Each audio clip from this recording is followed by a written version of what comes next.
క్రీస్తులో ఈరోజు దేవుని యొక్క వాగ్దానము కీర్తనలో 145వ కీర్తన 18వ వచనం.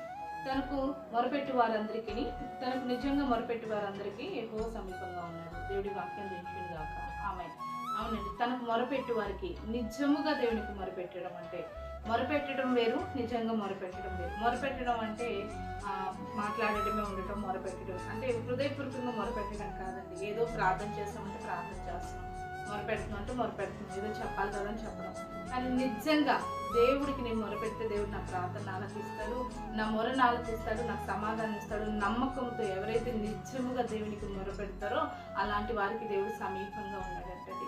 నువ్వు నిజంగా దేవునికి మొరపెట్టే కుమార్తెవైతే, మొరపెట్టే కుమారుడైతే, మొరపెట్టే బిడ్డవైతే దేవుడు నీకు సమీపంగా ఉన్నాడండి. నీకు సమీపంగా ఉన్న దేవుడు నీకు సహాయం చేయకుండా ఉంటాడా? ఖచ్చితంగా నీకు సహాయం చేస్తాడు. నీకు సమీపంగా ఉన్న దేవుడు నేను ఆదుకోకుండా ఉంటాడా? ఖచ్చితంగా నేను ఆదుకొని ఉంటాడు. నీకు సమీపంగా ఉన్న దేవుడు నీ జీవితంలో గొప్ప కార్యాలు చేస్తాడు.